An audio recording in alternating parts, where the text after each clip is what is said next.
welcome to the Lowe's Motor Speedway. It's time for Busch Bowl qualifying in the NASCAR Busch Series. It's race number 31 of the 35 race 2005 season. We go right to pit road and Dave Burns. And Steve, always in qualifying, whether it's Nextel Cup or Busch Series, they got their eyes on Ryan Newman. Now, Ryan, you didn't pace practice this weekend in your Busch car. Shot at the pole? Yeah, Matt Kenseth did. I mean, what's going on with that? I know, a qualifier, Matt Kenseth. I don't know. Our all-told Dodge is pretty good. Don't know, just like I said last night, don't know what to expect of the racetrack. Nobody's ran on it for the most part all day. They had, Humpy had a Porta-John out here with a turbo. Turbocharged something on the back of it last night, so you never know what the track's going to be like. And was it dragging tires to put rubber in the surface? No, it was actually smoking rubber off the track, so I don't know. But we just have to see what the track's got in it. I know our car's good. It's just a matter of if we got a good draw number one, if we got the balance right. But I know that in practice yesterday we were definitely a car to contend with. Okay, Ryan will be the 6th qualifier you see today. Steve? Thank you, Dave. Hi, everybody. There are no shortage of storylines for this race here at the Lowe's Motor Speedway. We have a great points battle between the top two.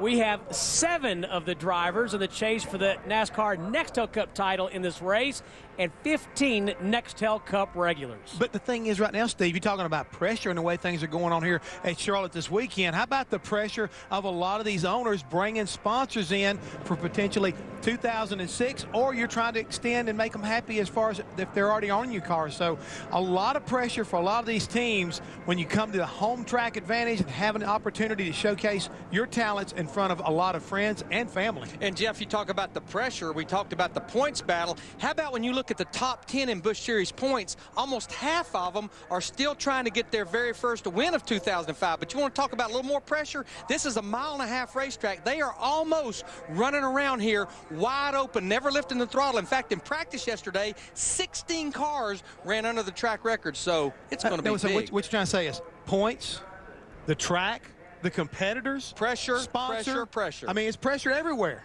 A little bit of everything. Let's take a look at those point standings. Martin Truex Jr. and Clint Bowyer have just a few races to get this sorted out. We'll have all those storylines and more. We'll find out who's fastest here at the Lowe's Motor Speedway. You're watching Speed.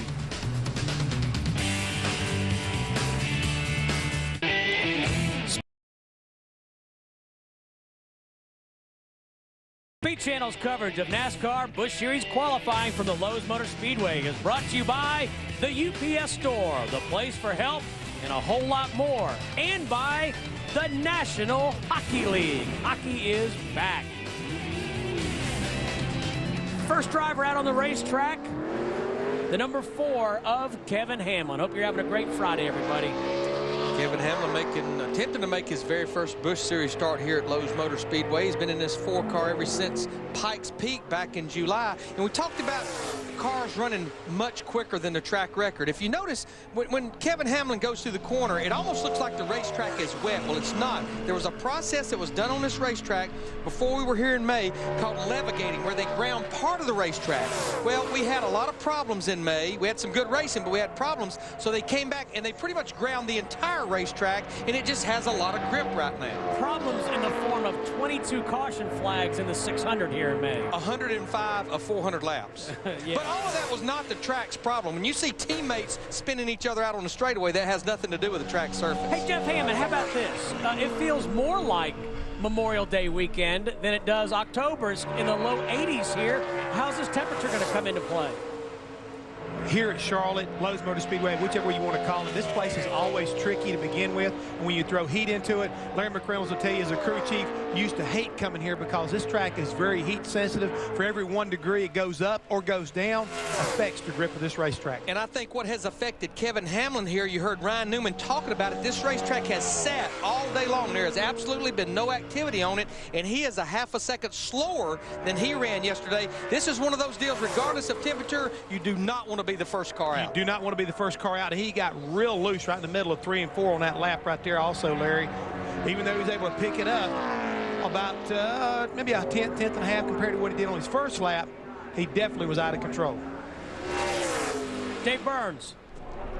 Johnny Sauter getting buckled into the yellow transportation number 1 here. Hey, Johnny, what about this track surface? What is it like for qualifying where you just kind of have to hang it out? It's just fast, you know. Obviously, yesterday running the Cup car, I struggled a little bit qualifying, but we got in the show nonetheless. But racetrack's really fast. We're struggling a little bit here with our yellow transportation Dodge. We ran so well here in the spring, qualified 7th, and we're missing a little bit. I can't tell you a big difference from the racetrack in the spring, but it must be a little bit different. So it's really fast. You have to be real careful about your groove. You have to be very precise. Not so much as like you used to. I mean, this place used to be so line sensitive, and now it's so fast. The racetrack's pretty smooth compared to what it used to be. So I've actually been all over the racetrack a little bit in practice yesterday, and we're not terrible in race trim. We just need to go out and bust us off a good lap here. Thanks, Johnny. Steve? Well, Dave, the race car may not be familiar, but the driver is. How about Nextel Cup point leader Tony Stewart in the 19?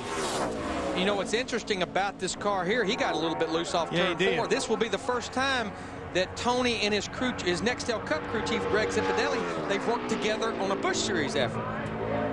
Pretty good first lap there for Tony. 29.51. He was 17th quickest yesterday, but once again, Jeff, he's a half a second off what he ran yesterday. I think it's definitely much warmer today than it was yesterday, even though these guys were practicing in the heat of the day. Stewart has 4 NASCAR Busch Series starts on this mile-and-a-half track. A best finish of 3rd back in 1997. Winner of the Busch Series race back in February, but yeah, he slowed down a couple tenths on that second lap, Jeff.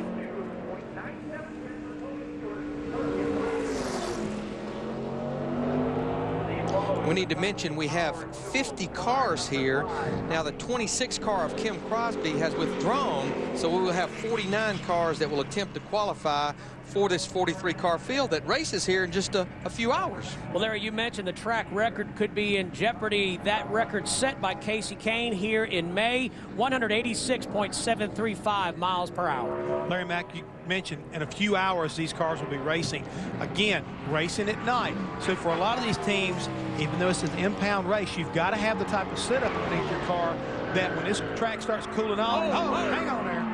Adrian Fernandez got loose getting down to the turn 1 and backed it into the wall. That was a hard lick. Man, I'm sorry. I know Adrian also got caught up. I don't know why. It's just all the time loose. I just turned normal and it just went loose. I mean, my speed was normal. Everything was normal. Everything was normal except for the fact that this is Charlotte. This is what this racetrack will do to you when it gets a little bit warm. He goes down in a corner right there, and the back end just starts to come around. He tries to catch it, and he never does get back up and get under the wheel as far as getting the car under control, and hits the outside wall, like you said, Larry, a ton. Yeah, and I was going to say, when we started listening to what Adrian was telling his crew, there you can see, backs it into the safer barrier. He crashed a car out here testing. Now, he has taken the green flag, but, of course, you see this has backup car written all over it. This car's locked in the show, but they will have to go to the rear of the field with the backup car. So the Lowe's Motor Speedway, high speeds and high banks have already taken a toll on international star Adrian Fernandez. We'll be back with more Busch Pole qualifying from the Lowe's Motor Speedway here on Speed.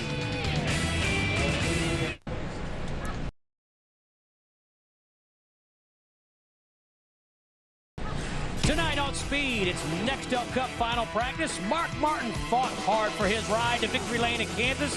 Now here in Charlotte, where he's won before, see if he nails the setup and keeps his momentum going. Don't miss Nextel Cup final practice tonight at 5 right here on Speed. Go down to pit road and Bob Dillner. Well, Steve, as you guys mentioned, a little hotter than yesterday. The sun is out shining on this racetrack, and Tony Stewart was a little slower than yesterday in practice. With this heat coming out, was the track, did it feel any different than yesterday? Yeah, it's a little different. You know, it'd be interesting to see how these other guys' cars react. So kind of a tough position for us because we're in a big group of people that have to qualify for 6 or 7 spots. So, you know, hopefully our time will stand up. But really, you know, happy and really proud of the Busch team at JGR. I mean, they built this brand new car for Zippy and I, and it's probably one of the nicest Busch cars I think I've ever seen. I think they did an awesome job. Really proud of them for that, and really happy to have a new sponsor with DLP. It's part of the Texas Instruments Group, and this high definition stuff that's coming out now, this DLP is actually the technology behind the high def, and it's kind of like when we went to Bristol, all the cards that people were holding. There's about 1 million of those in a chip the size of about the size of your thumb there, and they move 5,000 times per second. So it's pretty cool to see how the technology works and to see how clear the picture is. So really proud to have those guys on, and have a group that's the pioneers and leading the industry and the technology behind high definition TV this week with us. And Dave, those TVs pretty darn cool to showcase guys like Tony Stewart and Dale Earnhardt Jr., who I'm standing with right now, Bob. And there are times when you look at the timesheet, Junior, and you're not exactly lighting the world on fire. What's going on with your car this weekend? Well, the Cup car is great. Handles good, drives good. It just I didn't get through 1 and 2 like I needed to in qualifying, but the Busch car sort of been hard to drive, and about the only thing I like about it is the color. So hopefully we can improve on that today. We made some changes. I think it should race pretty good. We get up there and be competitive and get Menards a good finish here in Charlotte. Last time we saw him in these colors was at Bristol, guys. Hang on to her, David. Yep. Sorry about that. No, that car did another D-do right in the middle of the corner. Jeff, I just get the feeling this racetrack is throwing these teams a huge curveball, but that's where you're at a disadvantage when you're like Adrian Fernandez. It doesn't make you, he's a great race car driver, but there's nothing that can beat experience at Lowe's Motor Speedway, knowing how this racetrack's going to be different, that you can't probably drive it in the corner just like you could when the track was a lot cooler. This place will get the best of them, and Larry, don't be surprised if that's not the only one we see happen to today. I mean, a lot of guys know they've got to make this race, both experienced drivers and some inexperienced drivers. So I expect a lot of guys maybe to get in this wall before this qualifying session is over with. And remember last night it was Mark Martin, a guy who has over 40 starts here, who said, I did the death wobble going into 1 and I shut her down. Yep. So even the most experienced drivers. Yeah, I mean, you're entering these corners at well over 190 miles an hour. I mean, they're averaging right now, even with the speeds being off, in the mid-180s. Well, here's David Stremme right now. He's a second off of what he had practiced at earlier yesterday. I mean, when it seemed like the track was in great shape, but right now he's off a second. Tony Stewart was off a half a second. So clearly it's got to be the racetrack, because you're not going to have as many drivers as we've seen this early on with the kind of talent level that's out there on this racetrack be this far off unless it's because of the track. And when we say the track, I'm talking about the heat on the track and the fact that it does affect the grip. Stacy Compton will make his 8th start here at Lowe's Motor Speedway, the NASCAR Busch Series. We're seeing a little bit of what we saw last night in Nextel Cup qualifying. Normally you're running right around the bottom of the racetrack. Now you see Stacy's around the bottom in 3 and 4, but I noticed down in 1 and 2 he was up about a groove. So not only we probably have multiple grooves of racing tonight, you have multiple grooves of qualifying depending on where your car feels the best. And if it doesn't feel good, Larry, you don't want to turn it, especially when it's loose. Kind of surprising, Stacy Compton in his 7 starts here has never picked up a top 10 start or finish. And he's trying to find his very first top 5 finish. We talked about teams trying to get to victory lane. Stacy in the 59 group, they're trying to get their first top 5 finish of 2005. Compton driving for ST Motorsports. He picks it up on lap 2, so right now he's second quickest at a 29.62. And that's still about 0.7 of a second off of what he had practiced at. So the track has definitely not got the grip that it was had earlier that these guys were used to.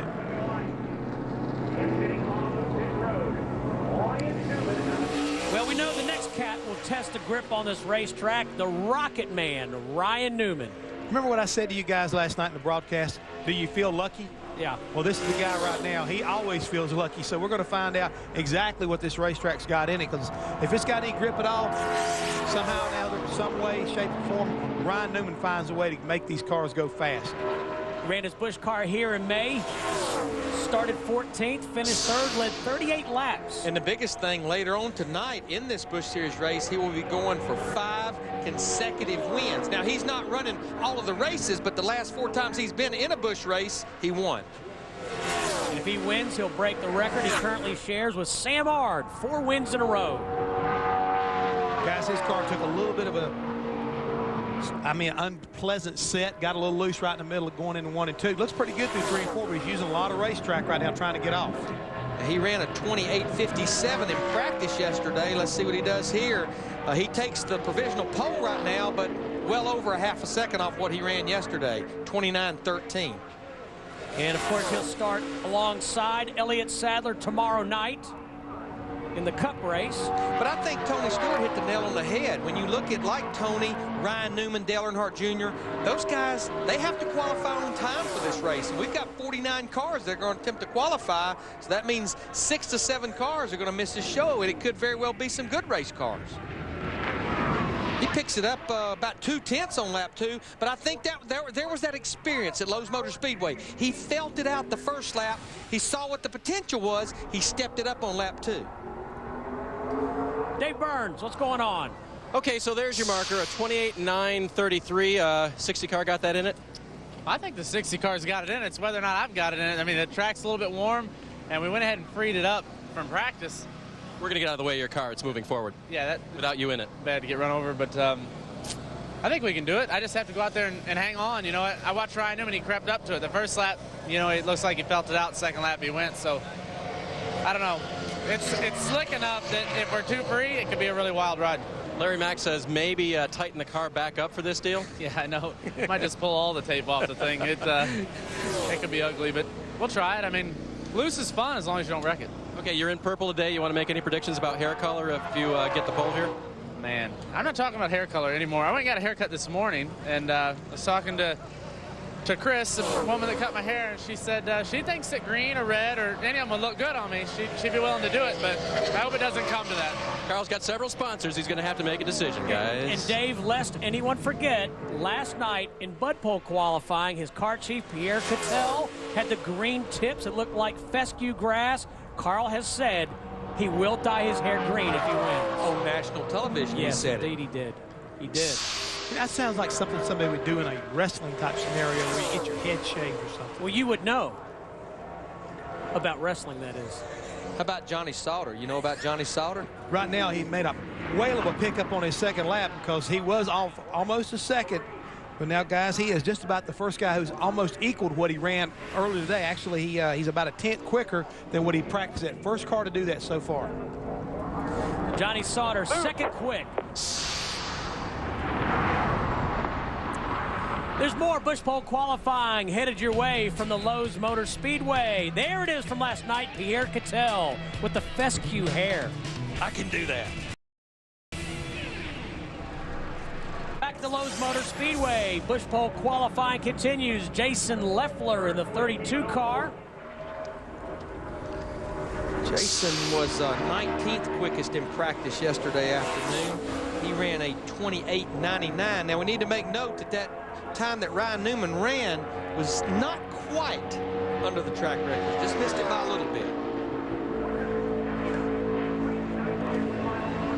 Leffler has 4 top 10 qualifying efforts in this number 32 car this year. Of course, he started the season driving for Joe Gibbs Racing in the Nextel Cup Series in the number 11. I'll tell you, Jason, crew chief Todd Losey, this whole Todd Braun team, they've clicked. They've really been coming on strong here lately. And he used a lot of racetrack right there coming off of turn 4, guys. 29.76. So, yeah, not the lap he was looking for, but he certainly picked it up quite a bit from lap 1 because that first lap was a 30.10. 5th quick for Jason Leffler. We check in with Bob Dillner. Adrian Fernandez and his wife, Catalina, talking about what happened on the racetrack. So the big question is, what happened? Well, you know, the car was it was loose. I just thought it was, you know, sometimes these cars when you start coming into the green, they move a little bit, and that's to me that was an indication. The car was a little neutral, but not too bad, and I thought it was going to be okay in turn 1. And I opened a nice arc, and I don't know if I got too high and maybe it was too dirty. Obviously, conditions are hotter, and it just didn't give me any advice. I just suddenly lost, and I just couldn't recover. It's a shame, but it's part of the rookie experience that I have to go through, unfortunately.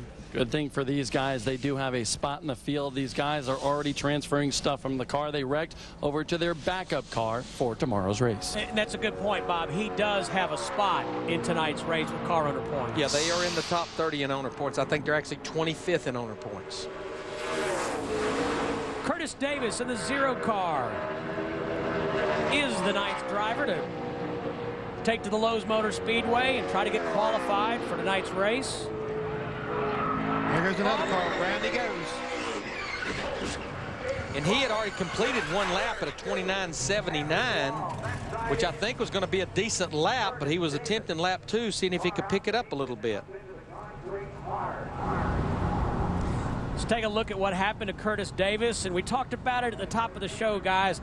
Hot temperature, a lot of pressure on these guys to impress sponsors. There's just a lot of pressure here today. See, it turns it down in the bottom, right in the middle of turn 1 and 2. The back end just comes around with him and backs it up the racetrack, hits the outside wall hard. Same exact spot, essentially, as we listen. And what you heard there, when he jumped back in that throttle, he was trying every way he could to keep that car from hitting the wall the way it did, and you can still see the damage it inflicted on it. Same exact spot as Adrian Fernandez. And Jeff, I think this is a lesson for a lot of the crew chiefs. I know we've seen a lot of the cars pick up on that second lap, but what I would say, if you run a decent first lap, call it off. That's good enough. And especially if you know that you're in the race. If you're not having to run that second lap to confirm I can pick up a little bit to make sure I get in the race, then I would not run but one lap, get it done, let's go get ready for the race. Dave Burns. Well, we know, guys, here at the Lowe's Motor Speedway, that's always been a tricky part of the track. Why is coming off 2 so tough here? I'm not sure. It's weird. You kind of drive into a hill and it's bumpy, and this place is always slick, especially when the sun's out. So I don't know. We'll see what our best Pro Chevrolet's got in it. I was going to say, how does your car do off of turn 2, Martin? It was pretty good. I struggled getting into 1 yesterday. Mostly, I felt like I was really good in 3 and 4. I'd push into 1 and then get loose all of a sudden. So it was kind of weird. But guys worked on it real hard. We felt like we were decent in race run. It's just the car's not really fast. It just takes a while to get going. So we'll see what we got here. We'll get hopefully a decent lap in, and hopefully keep all the fenders on it by the looks of the qualifying and get in the race tonight and have a good run. Hopefully getting through that critical entry to turn 1 and through the middle of the corner, guys. Bob, let's go to you. Here with Ryan Newman, who just set the fast time of the day. So, Ryan, did you leave any on the table out there? Oh, yeah, about 3 seconds. So, yeah. No, it was a good lap for All-Told Dodge. You know, it's obvious that the track doesn't have the grip in it that it did last night or later in our practices, but you just never know. You know, some guys gear up a little bit more for qualifying than race, and we think we're geared up for both, so we'll have to see. And track, still got to compliment Humpy. I mean, it's not pretty looking, but it's fast and it's grippy and it's smooth. So the smooth part doesn't bother me. It's just as long as it's good and safe, and I think it is. Is it going to provide two-groove racing, though, Ryan? Oh, we'll see. I think it definitely can. I think the grip level is just higher than the old track ever was before the spring race. So the racing should be the same, maybe just a tick worse as the old style racing here, which everybody enjoyed. So, and the reason why I say it might be a little bit worse is because the speeds are higher, and the higher the speeds, the harder it is to pass. So we'll just have to see, but I think the track will be in good shape for racing. Flying Ryan on top of the speed charts. Boys, go figure.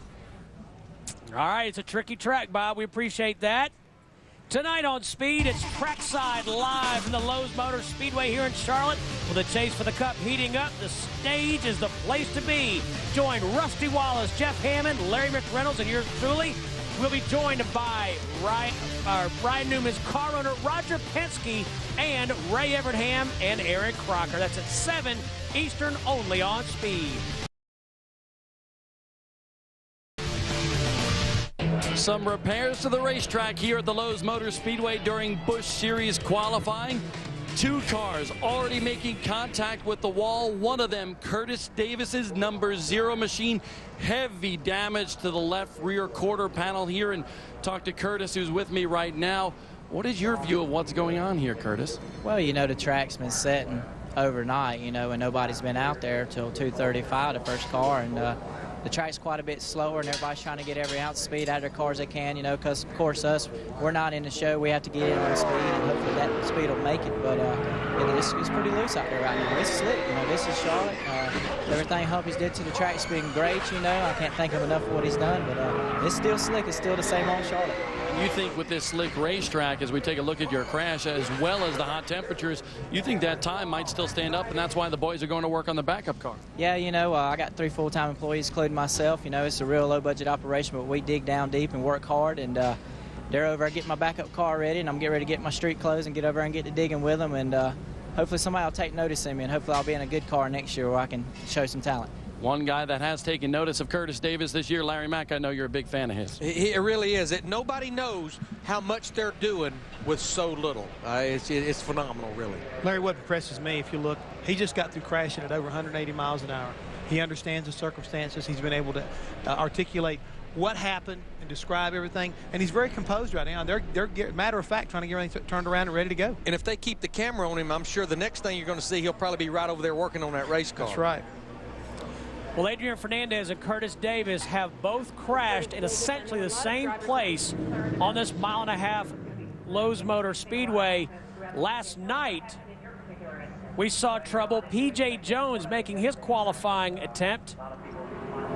And here he comes off of turn 4. You see just a little trail of smoke, and all of a sudden the car basically just is engulfed in smoke as he goes down into turn 1. He puts down a lot of oil all the way down the whole front straightaway, and as he turns off, he realizes he needs to get to the bottom of the racetrack. But the area that he drove off to the apron is approximately the same area where a lot of these guys are starting to get loose at.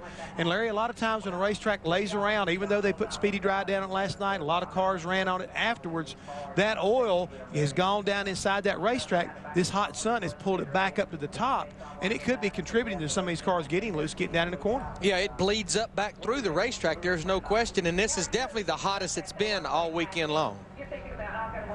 Dave Burns, what you got on pit road as they work on that wall? Sterling Marlin is who? 18th race here at the Lowe's Motor Speedway, but it's going to be a little more significant this time for who's in the 12 car, right? Yeah, I got Stedman's going to drive the, I guess, a Hot Tamales car, and I'm in a Family Dollar car, and we've raced together at the Nashville a couple of times, and it'll be the first Busch race we race against each other, so hopefully we finish 1-2. You know, as far as father-son things go, that's pretty cool, right? Yeah, it is. I mean, he's set out a couple of years, had drove, and just, getting the race, get a little seat time and get going. The track's really got a lot of grip in it, and use 2 or 3 grooves and get it shook out and see what happens here. Now, you've seen some of the younger and less experienced guys here have real trouble in turns 1 and 2. I mean, you think Stedman's going to be up here saying, Pops, you want to help me out a little bit here? Well, the Busch deal, you got to be so free, to qualify, because you can't work on the cars. And if you're real good qualifying, you're probably too tight when we start the race. I think we started, 36 in the spring, run second in the race, but we were so loose qualifying, because you got to be that way to race good. So you just have to hold your breath and hang on and hope it stays up under you. And Steve, how much more time do we have? Because Sterling and I were trying to also discuss how to fix Tennessee football for their sake. Sterling, how much time will we need? You better be careful. Long time. Much longer than this qualifying show. He wasn't real happy with last week, and where are they this week? I think they're off. That's a good That's thing. good. They won't lose. Yeah, that's good, yeah. So they got a lot of work to do. Sterling, big Tennessee fan down here in the 40 car, getting ready to, when we get back green here, guys, do a little qualifying. Hey, Dave, you mentioned father-son.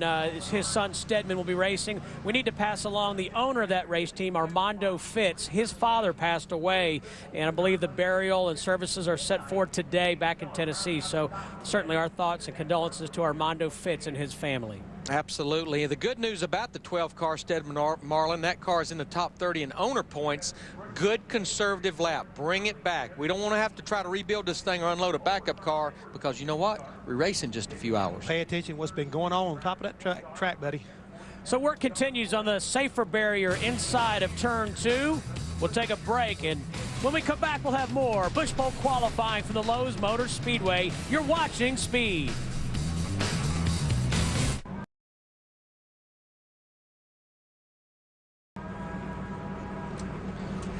Back at Lowe's Motor Speedway, you look on the right, that's the 0 car of Curtis Davis. To your left, Adrian Fernandez. The results, the same for both race cars in the same spot, guys. Both of them driving off into turn 1, Jeff.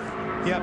You see, Adrian, he went just a little bit further, was able to keep it off the wall, but eventually he spins around, and Curtis Davis, you saw him, he got loose. I mean, this car snapped around up the outside wall. He gassed it trying to keep it off the wall, but you can see clearly, here's where the first one made an impact at. If you come on down a little ways, here it is where they're working on the wall. You can see these guys right now. They are definitely trying to repair the hole that's been knocked in this wall by the 0 car of Curtis Davis. And track workers and NASCAR officials still working on that safer barrier. Meanwhile, Bob Dillner is with Clint Bowyer, who is 49 points behind the leader, Martin Truex Jr. Yeah, and he's got a bird's eye view of what's going on because he's on top of his trailer here in the garage area. And what are you seeing out there with all these wrecks that we're seeing early in qualifying, Clint? Seen a lot of cars backed in the fence. You know, just sitting up here with my grandpa. This is he was there to see the first one, so you know, it's important to him being here. He was telling me how they were slipping and sliding around there. So you know, I don't know. It looks like it's pretty slick out there, but you know, with the sun down as like it is, pretty well expected that. Just think the AC Delco Chevrolet is really good, and you know, hopefully it'll be good and get us a good qualifying run. I know it's good in the long run in the race. So qualifying's a different story. So I know everybody's gonna have to crawl up on the wheel. Looks like going out as deep as you are, though, as hot as it's getting here. Does that worry you? Yeah, definitely. Hopefully. I'm looking for some clouds. I don't see any clouds, dude. I don't see any clouds either. So. Yeah, you know, I know Gil's made some good changes, and, you know, I got a lot of faith in him, and I know he'll put me in a good car, and I know she's going to drive good. That's what I keep telling myself anyway. Try to convince yourself of that. Yeah, Bob, what's let's up, talk Steve? to his grandpa. Let's see how proud he is of his grandson. Hey, Grandpa, Clint was just telling me, good to see you again. We just met each other just a few minutes ago. How proud are you of Clint and the performance he's done this year? Tell you. He's great, isn't he? Our favorite. Is he going to sit on the pole here today? Is he going to be the fastest car out there? He says, A-OK. He says you're going to be on the pole. That's a lot of pressure now. I hope so. You know, it is a lot of pressure. It's a lot of pressure driving that AC Delco Chevrolet, and you know, I think we got just as good a shot as any. I left a little. I about wrecked in my first attempt at qualifying yesterday, and they sent me back out there, and I was a little bit worried, a little bit scared, and didn't bury it off in there near as deep. But it did stick, so I think I'm going to go ahead and go off in there full steam. But you just you get to feel like Superman sometimes out there driving these things, and they'll let you know real quick that you're not. Well, guys, we'll see if Grandpa's prediction is right today during Busch Series qualifying. Well, Bob, the one thing that's good for someone like Clint Bowyer that's going out late in the session is the fact that we're starting to get some shade in that trouble area down there in turn one. You have the condos there. You can see it right here. This is almost from the top of the condos. You can see how much it's shaded. That will certainly help the grip of the racetrack in that area because the track temperature will start cooling down. Cool temperatures, more grip, faster speeds. Well, right now the track temperature is about 116 degrees, Larry Mack, so I'm sure a lot of these crew chiefs and a lot of these teams are going to be watching to see whether or not that temperature starts coming down, knowing that their cars are going to get better the further we go in this qualifying session. Let's take a look at another replay of Curtis Davis going down into turn one. See, he'll actually drive down into the shaded area right there. The thing I noticed about Curtis, you know, he was turning down to the bottom of the racetrack. It wasn't like he was up the racetrack, but it just broke loose right before the center of the corner. But I think the fact is that we've started to get some shade there, but there's not been enough time for it to really cool down just yet. Well, Larry Mack, Ryan Newman is the fastest of 8 drivers who have taken time here on this tricky, lightning-fast Lowe's Motor Speedway. More Busch Pole qualifying headed your way here on Speed.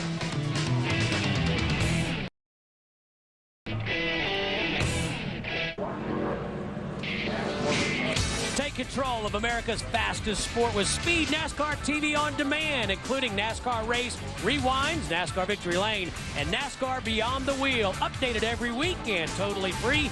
Check with your local cable provider for Speed NASCAR TV on demand, and do it now. Dave Burns. And Steve, with Brent Sherman, who is scheduled to go out 23rd here today. Brent, you were 11th in final practice, got a top 10 qualifying run in it? I hope so. The Certa Ford was really good, like you said, in practice. And, you know, if we run the same speed as we did in practice yesterday, we'll be up there. But obviously the track has slowed down a little bit, so I really don't know what it's got in it. We're just going to get out there and run as hard as we can. Slowed down and gotten tricky. How do you not do what you've been watching on the monitor here? Well, it's a balancing act. You know, we want to run fast enough to get in the race around the top 30 in points, and we're just going to push it as hard as we can and you know, not get in trouble. That's basically the goal, is to get in the race and run hard tonight. Were you aware there's a pink sheep on your shoulder? Somebody must have put him there. I don't know how it got there. Snuck up on us. Snuck up on. Yeah, what's going on with that? This is the counting sheet for the Cure. Certa Mattress, my sponsor, is putting on for the Susan G.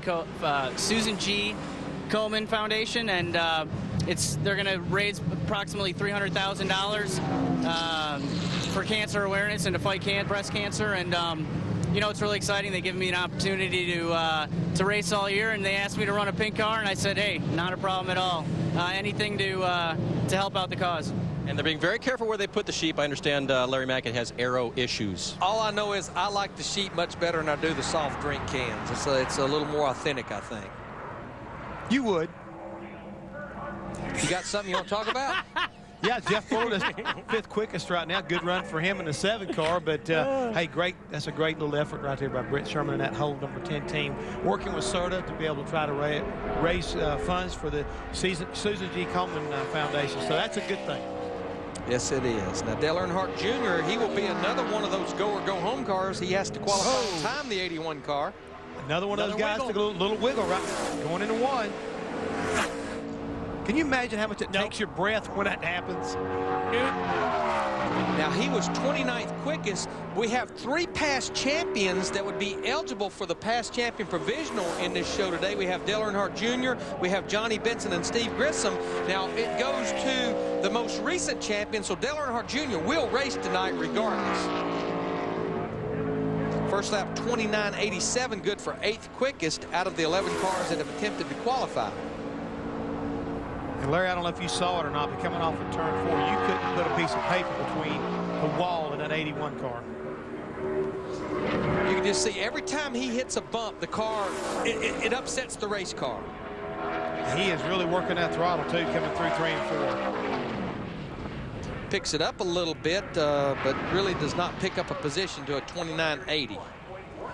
So Dale Earnhardt Jr., 8th quick of 11 drivers who have taken time here at the Lowe's Motor Speedway. You're watching Busch Bowl qualifying from the Lowe's Motor Speedway. We'll come back and see if anybody can catch the Rocket Man, Ryan Newman.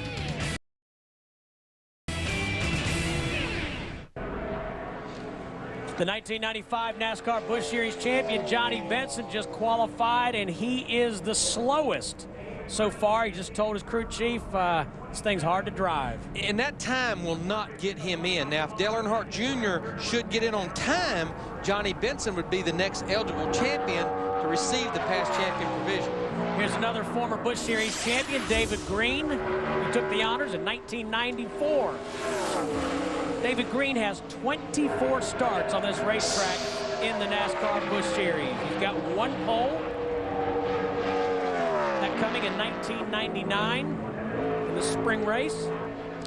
Sounded like he was able to pick the throttle up pretty good, Jeff, down in the middle of turn 1 and 2. Yeah, watching the car off down in the corner, Larry. Bottomed out just a little bit, but David is one of the smoothest drivers on the circuit. And if there's anybody out there right now that can kind of take this mean old racetrack and make it look easy, David Green's the guy.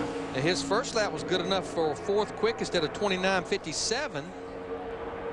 He picks it up just a little bit, but he'll still be 4th quickest right now. Ryan Newman still the fastest. Dave Burns, does Greg Biffle have anything for him? Well, let's ask his niece, JoJo. Do you think he can qualify fast? Yeah. Well, okay then. That settles it right there. You know, a lot of guys using a lot of racetrack. How's your car been? Is it behaving? Yeah, it's been pretty good. I'll tell you what. We were running almost 29 flats in race trim. And we taped it up, did a qualifying run. I run 28.99, so I couldn't run any faster qualifying trim. And the track slowed down a whole bunch. So I really don't know what it's going to do. It may be pretty good. It may be pretty bad. But I just hope it runs a fairly decent lap. Give me a top 15 or, you know, somewhere in there start spot.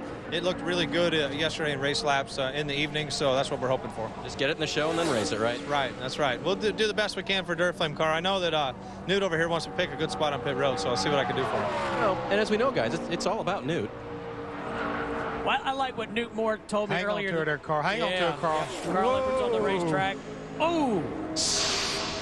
Newt Moore told me earlier this year, he goes, Steve, one thing that I have as my advantage as Greg Biffle's crew chief, I never have to say, come on, Greg, get up on that wheel. Oh, no, not at all. But I'm going to tell you what, Carl Edwards, a man that is 4th in the points right now, he'll be glad that when this qualifying lap, I think, is over with. Although his first lap, 29.35, makes him 2nd quickest, and it was not pretty. It was pretty ugly. It was not pretty at all, Larry. And he's looking a lot better on this lap. I don't know if he can pick it up in here or not, but pretty gutsy run on that first lap for sure. Picks it up to 29.24, but that will still keep him in 2nd spot. But I guarantee you he's glad that run's over with. Carl started third here in the Busch race in the spring. I hope one of our guys get an opportunity to talk to him, because I'd love to hear what he's got to say after making that run. Regardless what this qualifying run looks like, I'm sure he's going to be tough tonight when they drop this green flag. This is the same car he won Atlanta with and won at Fontana just a few weeks ago.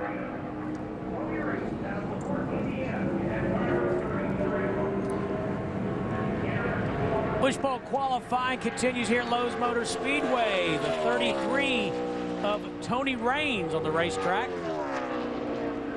Tony's been sharing this ride all season with Tony Stewart. As far as I know, Tony will run the remaining races in this car. Tony, of course, driving the 19 Joe Gibbs car here. Tony was 16th quickest in practice yesterday. It's one of the better looking laps through turn 3 and 4 for Tony that I've seen today. 29.46, that puts him to 4th quickest right now in the 33 car. Tony started from the outside pole here in the spring race in 2003. Got a little high on the exit of turn 2 right there. He almost ran out of racetrack. Of course, since Tony has not been in this car all year long, but the cars ran all the races, this is one of those teams that's competing for the owner's points. Right now, Delana Harvick, the actual real owner of this race car, sitting 9th in the owner points. You notice how Hammond always covers his eyes when they go down into turn 1? I don't think he's looked yet since those two cars crashed. I don't want to look, man. I'm telling you right now, don't look at them. It's going to be big. Going to be big. Dave Burns is with our pole sitter for tomorrow night's race, Elliott Sadler. Yes, and he held a pretty wheel and his breath last night during Nextel Cup qualifying. What's your qualifying lap here going to be like? We've seen a lot of interesting lines on the track so far. Yeah, the track looks like it's gotten a lot slicker today. I guess just sitting in the sun all day long. So, I don't know. We struggled with the Busch car a little bit yesterday and got a little bit better there at the end, but really didn't get to make a good qualifying run. So, I see what I got. Last night, I'm still thinking about last night. That was a pretty cool lap, but to see the financial forward, hopefully be good on long runs. Just want to get in the show. Don't want to do anything stupid. It's a lot of us running for not many spots. So just got to go make a smooth lap and see where that ends up. Okay, let's go to Bob Dillner. Carl Edwards here. Larry Mack wants to know, how was that? Wild? Yeah, I thought, man, the tires are going to grip anytime now, coming off forward. Anytime now. Anytime. It was like, oh, man, here comes the wall. I'm just glad I didn't wreck it. The Charter Ford's awesome, but I didn't want that thing to look like your Area 51 car last night. I went to the race and watched them race last night. I walked out here, and you're quite the driver, but something happened there. What broke? Thanks, I hit the wall, yeah. Sorry, I didn't realize that. But no, we had a good run there. Just a case of me asking for too much. I think we could be, we're going to be awesome in the race, so I'm excited about the race. And sorry about that. Hollywood, that was you that asked that question, right? Yeah, but it doesn't matter because Larry and I, we work together. We're a team, so it doesn't matter it came from him or it came from me. We got the answer we needed. Exactly. Larry Mack talked about the track record, a qualifying record being in danger here. It was set by that driver, Kasey Kahne, back in May. Well, unfortunately, that run right there is about a second off of his track record, as right now Kasey will be 13th out of the 16 cars that have qualified. He had his hands full as well in his 38 car. He set the track record driving actually the 6th car of Ray Evernham, who drives 4 in the Cup Series. But what a run he had last week at Kansas, driving that Ray Evernham number 6 Busch Series car. Got the victory lane for that group. Great win for him. Wasn't that a great battle with Biffle at the end of that race? Oh, it was that. Oh, side by side. And here's your points leader, Martin Truex Jr. Martin was 13th quickest in practice yesterday. But he's one of those kind of drivers. He's going to challenge this racetrack. Even though he's leading the points and he knows he's in this show and got a fast race car, he's going to try to find out exactly how fast his number 8 is. He's got 3 straight starts of 9th or better and 2 straight finishes of 7th or better here on the Lowe's Motor Speedway. It's like he entered high, kept it in the middle of the racetrack till he got to the middle of 3 and 4 and brought it to the bottom, and the car looked like it stuck pretty good right there. Stuck pretty good. I'd say 29.22, that puts him 2nd quickest. You guys realize he has 24 top 10 starts this season. Oh, this group is always on the mark, and I would say that lap right there will probably add to it. Set on the Busch pole last week at Kansas, had a good solid top 10 run. We got way up the racetrack that time through 3 and 4. He was not able to pull it to the bottom. Now Hammond won't be able to look as they go through 3 and 4. He'll be covering his eyes there, too. I'm going to tell you what, even though it was not as pretty through 3 and 4, he picks it up just a little bit, but he would have to pick up a good 2.5 tenths right now to knock Ryan Newman off the top of the board. Hey, we talked about the finish at Kansas. Let's take a look back at that. That was some spectacular racing between Kasey Kahne and the Biff. Great side-by-side racing right there, and literally beating on each other coming to start-finish line. Now, what I like is they go down, they touch right there. The Biff got loose off 2, and how he didn't wreck it, I have no idea. And the best I can tell, it's a good thing that start-finish line went him about 100 feet further down the racetrack. I think Greg Biffle would have got him. Well, there's last week's winner with Bob Dillner. Yeah, he won the race last week, but he will not win the pole here today with that time slow. Why, Casey? I was just really loose. Getting into the corner especially, just couldn't drive the car very hard. And through the center and off, we'll just have to see. It was really good in practice yesterday, so I think if the track cools down to where it was, we'll be pretty good, but we'll be able to have to pass some cars tonight to do good in the Great Clips Dodge. Well, exciting finish last week for Kasey Kahne. Maybe watching him come through the field would be exciting tonight.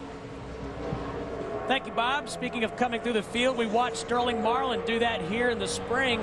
He finished second. Not a great first lap. 14th quickest for Sterling at a 29.25.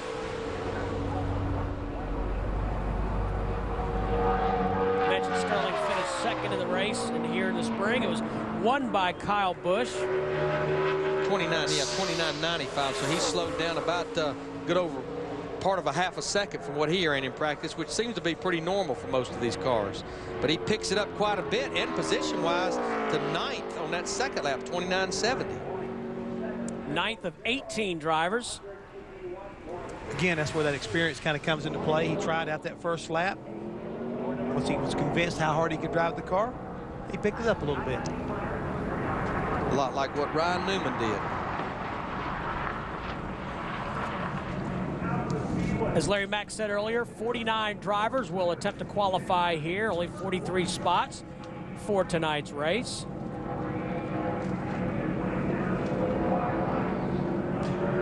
Well, we'll find out again just exactly what this racetrack's can stand, because Greg Biffle will definitely challenge it. Even though he was 18th fastest in practice, he'll drive on off in there. Just saw the graphic. He has 1 pole here in the Busch Series, 2 wins. And in 9 races, he has 8 top 10 finishes. It's his kind of a racetrack. There's no question. Second only to Ryan Newman. He really got through 1 and 2 looking pretty good. He got into 3 pretty decent also. He's getting off of 4. Looks pretty sporty right now. Car went up the racetrack a little bit, but it looked like it appeared he was able to stay in the throttle. See what Greg can do. 4th fastest on his first lap. 29.25.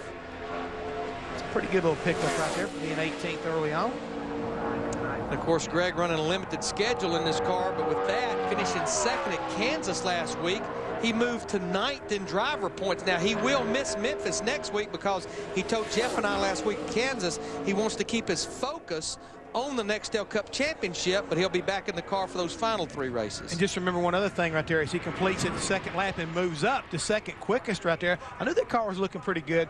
He is one of the very few guys who has an opportunity to have won a Craftsman Truck Championship, a Busch Series Championship, and if he can pull off the Nextel Cup this year, hey, that'd be pretty special. Yes, it would be. And Larry Mack said Greg Biffle is 9th in points. The 8 drivers in front of him have started all 30 races. Biffle has started 23. We'll be right back. Pretty sporty. Speed Channel's coverage of NASCAR Busch Series qualifying for the Lowe's Motor Speedway is brought to you by Aqua Velva. Aqua Velva keeps your face toned and fit. There's something about an Aqua Velva man. While we were away, Michel Jourdain Jr., with 2 drivers from Mexico City, the other one being Adrian Fernandez, qualified, clocked in 15th on the racetrack now. Jamie McMurray driving Rusty Wallace's Busch Series car. Jeff, he was pretty quick in practice yesterday. 6th quickest in the 64 car, 29.27. That puts Jamie 5th quickest after lap 1. One of the teams that elected to come out here and test, and I know we've seen 2 cars destroyed here during this qualifying session. They tore some cars up during the testing that teams did out here before there was pretty much any rubber laid down on the racetrack. left front tire on that 64 car is rubbing just a little bit. Hopefully it's not upsetting him too much. Ooh, he got close coming off of turn 4. You just never realize until you see a shot like this just how much that front stretch turns. Fourth fastest for Jamie McMurray, one of 15 full-time Nextel Cup drivers attempting to make tonight's race, the NASCAR Busch Series race. We'll take a break and come back with more qualifying. Right now, the Rocket Man is the pole sitter, Ryan Newman. We'll see if anybody has anything for him.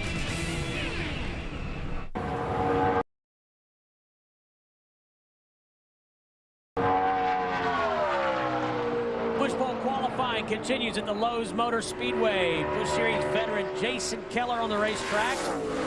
Two drivers have already hit the wall, Adrian Fernandez and Curtis Davis. Look at those golden arches, makes me think I'd like to have M&M McFlurry right about now. M&M's McFlurry would be really tasty. Look like you've already had one or two. Whoa! I may have had one or two. Well, what about the 20 or 30 you've been carrying around? Oh, that's you guys are mean to each other. Hey, we love each other. Right. Jason Keller is probably not going to love that first lap. 29.86, 17th quickest for Jason. He's one of the teams I talked about at the top of the show. 10th in the points, still trying to get that first win of 2005. He actually slows down a little bit on lap 2. This is one of the teams that tested out here and felt good after they tested, but looks like the old racetrack threw him a curveball during this qualifying session. But Larry, for qualifying, he may have this car really dialed in for the race, and that's what's really important. Hey guys, it's been 2:10. Would that second lap be any better? It seemed like I don't know if it was the scuff tires or what. It seemed like it was definitely a little better on that second lap. I was going to say, guys, it's been a spectacular season for Martin Truex Jr. He has the most wins with 6, most top 5s, most top 10s, most laps led, most races led, and he's standing by with Bob Dillner. And Steve, he liked his laps, but we were just talking about getting through turns 1 and 2 here, and I want you to describe for me, like you just did while we were in commercial break, how you got through turns 1 and 2. Well, it wasn't very pretty the first lap. I got through there really good on the second lap and really bad through turn 3, so the first lap I was bad down there, good down there, and not vice versa. But I got a little loose down in the center and then a little bit loose late exit on the first lap. It was good. So if you combine the two, laps, you'd be on the pole. If we could, yeah. no, it'd been a little bit better. Not that much better, but no, just proud of the guys. They've done a good job. Our car is not really fast, I don't think, but it seemed like it was good on long runs yesterday. So we got something to look forward to tonight. Martin Truex Jr. with 2 straight top 10 finishes here at Charlotte. Bob, tomorrow night's pole sitter, Elliott Sadler, shuts her down, 9th quickest. And that puts him in the show. That will lock him in, as well as Brent Sherman and Ryan Newman and Dale Earnhardt Jr. right now.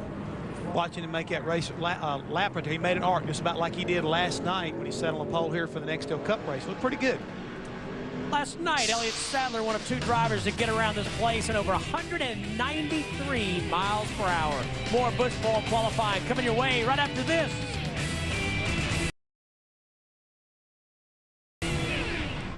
Pay attention, Larry Mack. Tomorrow on Speed, it's a special Saturday night edition of NASCAR This Morning. This is one of the biggest pregame shows of the year. NASCAR This Morning brings you the latest updates and news from the track, the garage, and everywhere in between. The pre-race action starts with a special edition of NASCAR This Morning, 5:30 p.m. live and only on Speed. NASCAR This Morning, tomorrow special in the afternoon. I'll get back with you. How about it, Dave Burns? What do you think? I think Matt Kenseth has topped the charts in his Busch car most of the weekend. But I saw Bill Elliott having a conversation with it. Was he trying to get the 9 number from you?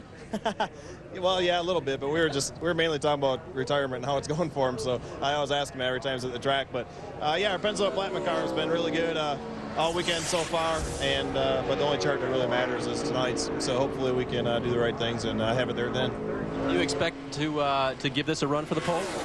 I expect to, but I wouldn't be surprised if we didn't. So we've been real fast in practice and raced for a more qualifying trim. So the track seems like it's slowed down a lot. I certainly expect to go out there and put down a good lap, and we'll see what happens. All right, he's buckling in. He'll be out soon, guys. Dave, there's smoke from the left rear, the number 99 of Michael Waltrip. Now that he's come off the real action left front, the car is down on the left front a little bit hard right there, and Michael was going to You know, he crashed twice the other day during practice, and he was going to try to feel this thing out, and had taken it over actually to his truck shop, or to his brother's truck shop, and did a little bit of work on it to repair it. But you can see the left front is rubbing pretty hard at the very top. It's already burnt the paint off. If you look right in that area right there, you can see where the paint is already burnt off the left front of that car. Yeah, this is the first car that I think was involved in a crash yesterday, and that time right there, 30:25, it's going to be borderline. Remember, he missed the show at Kansas last week. He's missed 3 races this year with this Aaron's car. Well, Larry, you mentioned Brent Sherman had a great qualifying effort. He's standing by with Bob. And Steve, he's a typical driver. His team told him to shut it off after the first lap, and he said, why? I could have even done better. Yeah, the car was just really good, and you know, a couple guys have gotten in trouble on their second lap, and I didn't know, and it was a little slick out there. I didn't want to take too many chances on the first one. I thought maybe I could go a little harder on the second, but driving into one, he said, back it down, we're fine. We're going to race tonight, so that's what counts. We got to get this counting sheet for the QR4 in the race, and we did that, and we're, I think, sitting 5th right now, so we'll see what happens. But you were mad, weren't you? I'm sorry? Come on, you wanted to go for it. Oh yeah, I was mad, but I understood. I mean, that's the last thing I'd want to do is get in trouble on the second lap. Then everyone's mad at me. So no, I mean, I wanted to go for another one. I thought maybe we could have, you know, picked up a couple tenths, but I'm happy we're in the race, and this team has really been working hard for me, and you know, I'm real proud of what they gave me this weekend, and we're going to run pretty well tonight, I think. Brent Sherman, a hot shoe here in the Busch Series, and check this out. He's such a hot shoe. He melted his shoes away. Dave? And Bob, I'm checking in with Bill Elliott, who's with the winning team from last week. He's talking with crew chief Tripp Bruce, who last week had amazing math, Bill. He said he could hold off the driver better for 3 laps than for 6, and so, you know, the caution wasn't a bad thing there at the end. He's got some good math for you this weekend? Well, I hope so. I mean, you know, they didn't put much pressure on it, so this car sat on the pole here in May and then won the last race, but no pressure. But we'll see what we can do. I mean, Ray builds an excellent car, and you know, we'll just get it in the show, and whatever happens, just have a good run tonight. Bill Elliott joining the Busch Series again this weekend, guys. All right, thanks a lot, Dave. And speaking of experience, Bill Elliott, 55 starts here in the Cup Series, 4 poles, 2 wins. Robbie Gordon is 7th quick on his qualifying effort in that number 55. And that will lock him into the show. That run was good enough. He actually picked up a little bit on lap 2. Paul Menard here in the 11 car. Quite a string of good runs going. Had a little problem at Kansas last week. Got involved in a crash, but sitting 7th in the points. Another one of those teams that would love to find their way to victory lane this year. And they've shown a lot of solid improvement this year, Larry. Solid qualifying run right there. 3rd quickest for Paul. 3rd quick right there, but he tried, I think, on that second lap to maybe get just a little more speed out of the car. Car bobbled right in the middle of the corner like we've seen several cars do so far today, and I don't think this lap's going to be as good as his first. He was 4th quickest in practice yesterday. What is it that helps a young driver like himself turn the corner, so to speak, in terms of finishes? Good runs that gives confidence. That's what I was going to say, the big C, confidence right there. And right now, Paul Menard found that little bit on that second lap. He is 3rd. Ryan Newman is still the quickest, 186.638 miles per hour. He ran a 28.93, a sub-29-second lap for Ryan Newman, the only driver to do that here so far.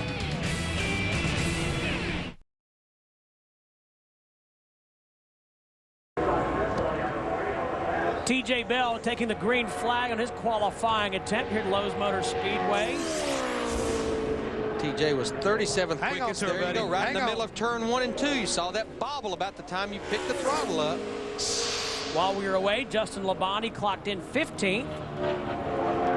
TJ Bell, he's locked into the show. He's trying to regroup here for lap 2, you might say. Trying to recatch his breath so he can go again.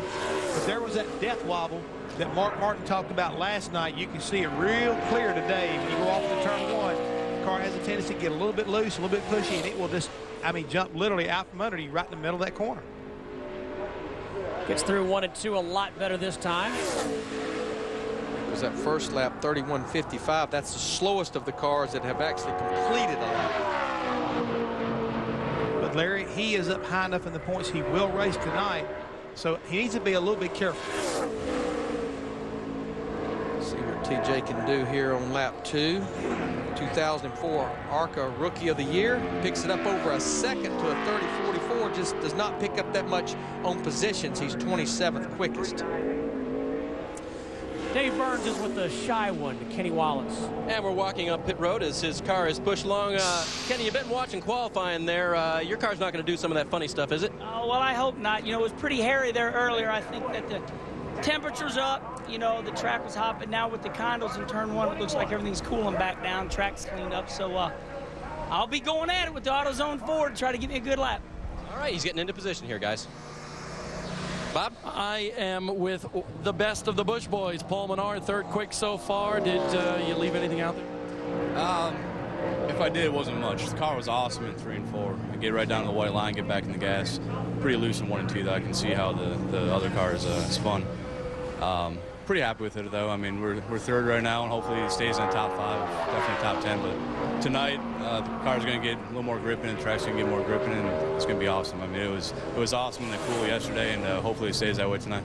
And crew chiefs, he has been the best of the Busch bunch this entire weekend so far, both practice sessions and so far here in qualifying. He's been the best of the Busch bunch a lot here over the summer months, headed into the fall.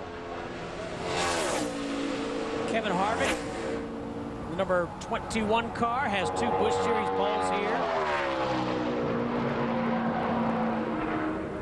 First lap good enough for 10th fastest. Kevin was only 35th quickest in practice. He's almost one of those cars that got back to what he practiced. I get a feeling they mainly worked on race runs, and boy, he really picks it up quite a bit, up to 4th quickest, Jeff. Again, another one of those veterans, went out, felt the racetrack out, picked it up on that second lap, a lot better. Dave, you have more on Kevin Harvick? I was told by the team that they did not make a mock qualifying run, so you guys are right. And I tell you, his record for running a limited schedule, 30 races this year. He's made 17 starts, 12 top 10s, 11 top 5s. When he's there, he's effective. And he will run the remaining races here in the 2005 schedule, with the exception of Memphis next week, where Brandon Miller will be in the car. And he'll start 35th tomorrow night. Watch the Cup race on NBC after the USC Notre Dame game. I've got to get near TV to watch that. That's quite a doubleheader. Who do you like? USC until you beat them. I got to give the edge to USC, the Trojans. They're pretty solid. It's like trying to beat Ryan Newman on qualifier. Yeah. What do you think, Andy? Notre Dame, USC. I saw Elliott Sadler beat Ryan Newman last night, so anything is possible, and the Fighting Irish have looked pretty good so far. Well, this was the fastest guy in practice, Matt Kenseth, in this 9 car. Let's see if he can dethrone Ryan Newman. 29.47. That will not do it. It will lock him into the show, but 13th quickest, and I think the whole problem was down there in the middle of 1 and 2. Looks a little better here on lap 2. Didn't quite walk up the racetrack as much. Matt's a pretty sharp driver. He saw a lot of guys get in trouble down there in turn 1 and 2. I'm sure he did the same thing that we saw with Kevin Harvick. I'm going to feel this bad boy out. Then I'm going to see how fast I can go. But I think that first lap just goes to show you how temperature sensitive this track is. From yesterday, he has slowed down 1 second. Now, he picks it up a couple of tenths up to 7th quickest, but that just goes to show you how much speed there is in cooler track temperatures. And Larry, Jeff, one of the first things I learned 20 years ago at the Speedway from you guys was this is the most temperature sensitive track on the circuit. Yeah, but these guys, you're in a box. You only get, it's an impound race every week for the Busch cars, and it's the same for everyone. You get 2 practices in the middle of the day. You qualify the next day in the middle of the day, and then you race that night. So there's a lot of different agendas you're trying to work on in different circumstances. But what you're saying is we don't really know what we're going to see tonight. I bet we're going to see a good race. I think we're going to see a good race, but it goes back to what we said earlier about the pressure these guys are under. They have to be able to perform right now during the heat of the day, as well as to be prepared for what's going to happen tonight. Well, Bill Elliott, just 55. Nextel Cup starts here. There you see 11 races in the Busch Series. It's been 12 years since he competed here in a Busch Series car. This will be his 5th start of 2005. Driven the 64 car for Rusty Wallace several occasions this year. Looked pretty smooth, Larry. Looked pretty smooth. 29.65 puts him 17th quickest. And again, congratulations to this race team. Tripp Bruce, the crew chief, finally getting a victory lane last week with Casey Kane. You saw the highlights earlier at Kansas, just barely nipping Greg Biffle at the line. Grissom Bill, 17th on his first lap, down into turn 3. Bill was 33rd quickest in practice, and it's my understanding Bill will be in this car at Memphis as well next week. Picks it up about a 10th, up to 15th quickest. Ryan Newman still on the pole. The only driver over 186 miles per hour. The only driver under 29 seconds. Let's go to Bob Dillner with Kevin Harvick. Well, Kevin didn't actually get to do a qualifying run in practice, so that was the first all-out run. How was it? Reese Chevrolet wasn't bad. We got a little bit off in the second practice and just stopped and put it back out. Was the first practice, and Rick Byers and all the Reese Chevrolet guys did a great job. So you know, it wasn't bad. First lap was a little loose through 1 and 2, but after that drove pretty good. So pretty happy with that. How's your father-in-law doing? Because of course, we had a lot of discussions about that last week at Kansas. You know, he's doing good. Delaney's at home with him, and tonight is their 39th wedding anniversary, and they're going to renew their vows tonight in the hospital. So that's pretty cool. Pretty proud that John Paul's still hanging in there and giving it all he's got. So pretty strong man. Good to hear that John Paul is doing a little bit better, guys. Absolutely. Our thoughts and prayers are with the entire family. 39 years.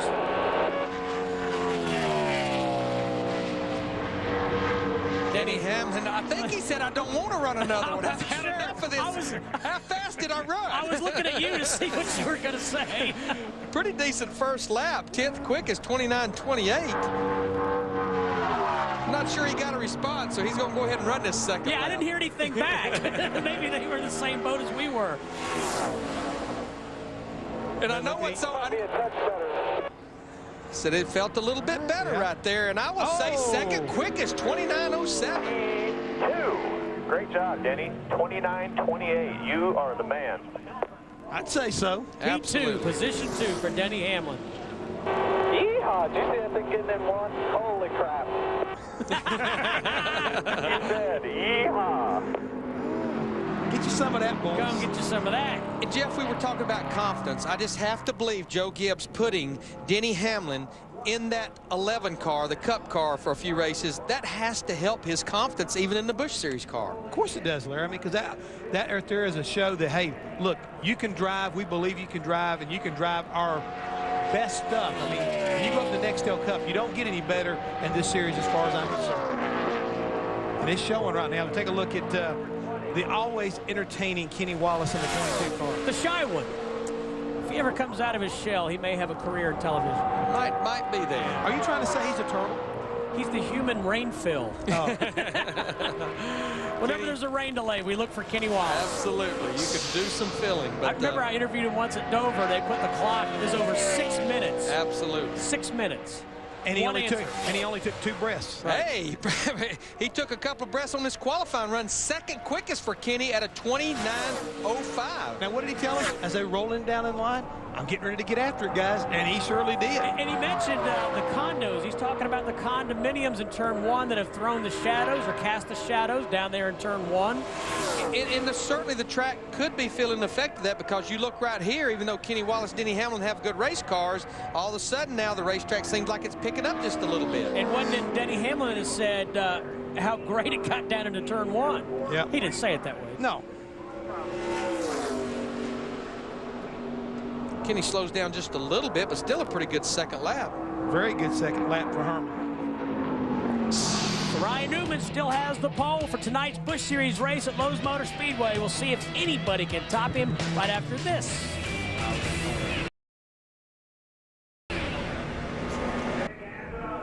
Steve Grissom just finished qualifying here at Lowe's Motor Speedway. 32nd of 36 drivers attempting to qualify. And just remember that the championship provisional goes to the most current champion. Steve was the champion in '93, but right now we have Johnny Benson back there that probably will end up using it because he was the champion in 1995. Hey guys, looking ahead as Kevin LePage makes his qualifying attempt, who does Ryan Newman have to feel nervous about in terms of holding on to that pole position? Well, Mr. Lowe's himself has still got to go, and that's Jimmy Johnson. But there's a young man back there, 2 young men back there who were practiced like 7th and 8th quickest, Regan Smith and the 58 car. He's been showing a lot of speed as of late, and always Reed Sorensen. I think those 2 guys, they're not going to be, just kind of like taking it easy. They don't know how. They have no idea how to take it. And we've seen the racetrack, especially here recently with Kenny Wallace and Denny Hamlin. There is speed in this racetrack, and as it starts to cool down, I'm sure that Ryan Newman is holding his breath. Larry, you talked last night about how Kevin LePage really loves this particular racetrack. He started second here once and finished second in the Busch Series. Pretty decent qualifying run for Kevin in this 72 car. 19th quickest. That already locks him into the show. Let's go back to Bob Dillner. Well, Steve, you have to love youthful enthusiasm. Denny Hamlin climbed out of the car and he said, I should have held it wide open. Why didn't you? I still remember last week in the Cup qualifying, so I decided to take the Cup car easy yesterday and just run a decent lap at best, but I decided to go all out with the Busch car. I tell you, it's a hectic battle between me and Kenny Wallace for 5th in points. I mean, he's running me tough. I go out there and qualify second, and he just barely beats me. So the Rockwell Automation Chevrolet's really great. We got it running really good on race runs, and this is probably one of the few times I'm excited about a 1.5 mile racetrack. Friendly competition for the fifth spot in the standings, Dave. And just watching Stedman Marlin get buckled into the 12 car, just a reminder, he does not have to qualify in on time, as the 12 has enough points to do that, so he'll be racing with his father this weekend. This is young Stedman. Steve? Thank you very much, Dave. NASCAR officials taking a look at the racetrack. See if Steve Grissom didn't lay some fluid out on the racetrack. So we'll take a break and come back and see if anybody can take that pole away from Ryan Newman.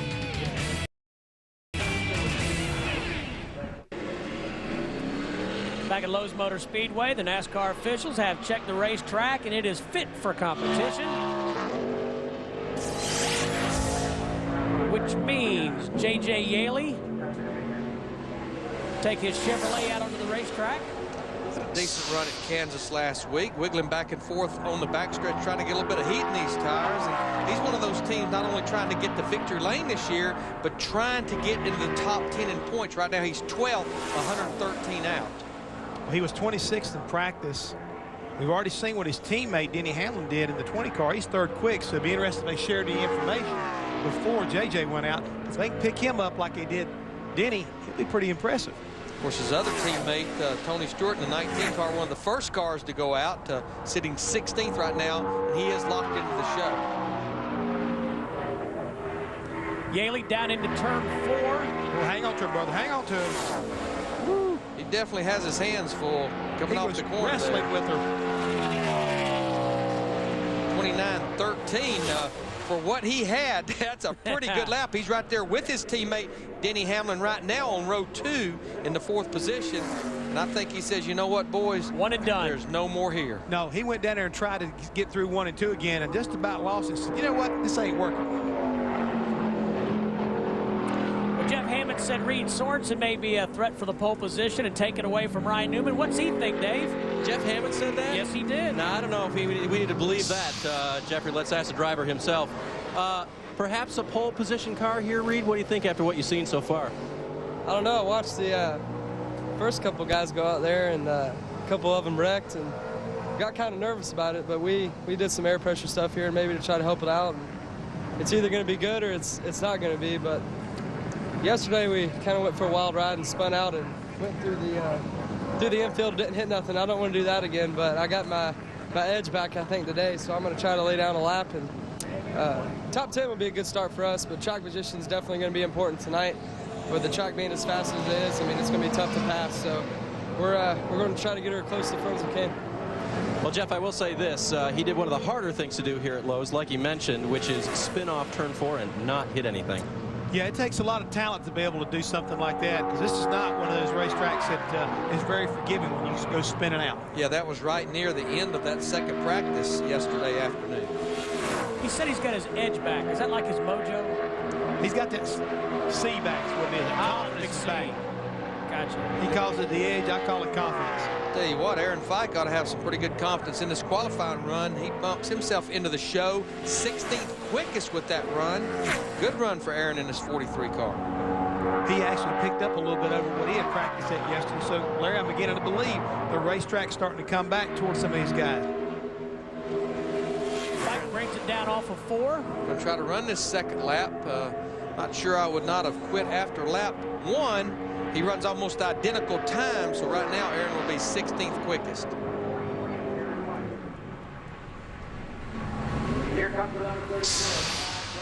So the drivers yet to qualify include Todd Bodine, Jeremy Mayfield, Stedman Marlin, Reed Sorensen, Ashton Lewis Jr., Regan Smith, Jimmy Johnson, Mr. Lowe's, as Jeff Hammond said, Clinton Boyer, Kyle Busch, and John Wood. And Steve, we just checked with our guys down on pit road and just informed me when we started this qualifying session, track temperature approximately 116 degrees. It's now 100 degrees. There's your grip. There's where your speed's starting to come from. And we need to mention, with about 10 cars left to qualify, that we know that Michael Waltrip, Steve Grissom, Mark Green, Kim Crosby will not race later on the night. And right now, Johnny Benson is hoping that Dale Earnhardt Jr. will get into the show on time. That way he in the 67 car can use that championship provision. Now Todd Bodine in the 34 car, this is a backup car. He crashed hard. He crashed hard down in 1 and 2 right near the end of practice. This is the first lap he's made with this race car. But did you hear what he said? The engine quit on box A. He's refired the car, switched over the ignition systems, and got the 34 car back up to speed. So he'll be banking on this second lap as he completes lap 1, and of course way off the pace at a 33.44. But again, this is the first lap he's making with this car here this weekend. Hard crash down in 1 and 2. It's our understanding that Randy LaJoie should be back in this car at least for one race next week at Memphis, but Todd may very well finish the season out those final 3 races. Got a chance to talk to Jim Kelly, who's an all-pro quarterback, part owner of this team, and he said that they were going to try Todd for a couple of races and see if they could kind of figure out and maybe get some chemistry going to try to get this Dollar General car, on the right track. Not going to be real happy with that qualifying run, but I guess he's just glad to bring it back, especially after what happened in yesterday's practice session late. Let's take a look, Larry Mack. Todd Bodine, a 15-time winner in the NASCAR Busch Series. You're on board. Same place that we've seen Curtis Davis. Hard crash, but the same place Curtis Davis, Adrian Fernandez wrecked earlier in this qualifying session. Bob Dillner. J.J. Yaley walked out of his race car, showed me his hand, and it was trembling. Let's see it now. Is it still trembling? It's good now. The Vigor Ultra Turf Winterizer Home Depot car was really good. The first lap was real solid, and I thought I'd run a little bit harder, use a little bit too much brake, just trying to set the nose without lifting, and just set the nose a little too hard, got the car wobbling, and wasn't good. Just scared me a little bit. It was too good a first lap to stick the thing in the fence. So just save it, shut her down. Hopefully I'll hang in there for top 10, and we'll start this thing and be pretty good tonight. Dave, fear factor high here with this ultra-fast racetrack. I'm up here with another JJ, Jimmy Johnson. Third quick on final practice. Pole possibility? I hope so. The clouds I ordered are showing up right now. They're right there on the horizon. Draw is good. Car is incredible. But first, I got to make the race. I don't have any. Don't have a provisional. So we'll see what we can do with Lowe's Monte Carlo the first lap, and take it from there. Carefully quick, I would hope, guys. Dave, Jeremy Mayfield in the number 79 Dodge, 13th fastest on his first lap. Again, one of 15 full-time Nextel Cup drivers attempting to make this show. So far right now, most of these drivers are doing exactly that. Steve, they're putting down some pretty solid laps to make sure they're in the show tonight. They're going to take advantage of the fact they're going to get some extra seat time and figure out what this track's going to be doing tonight. Let me ask you guys a dumb question. I mentioned at the top of the show 7 drivers in the chase for the NASCAR Nextel Cup title as Jeremy Mayfield's second lap picks up. Is that a coincidence that they're running the Busch Series race? No, I think we're going to see that a lot. And Jeremy Mayfield was one of those teams that entered the chase with no tests left. They used all their tests in Nextel Cup just to get in the chase for the Nextel Cup championship. They say there is a method to their madness. Well, Kyle Busch knows how to get around this place. He has 2 wins here in the Busch Series. He's with Dave Burns. And I know we were going to do a little setup thing here, but it's all about you, man. So whatever you want to talk about, cloud cover, fast race car, special wishes this weekend, it's whatever.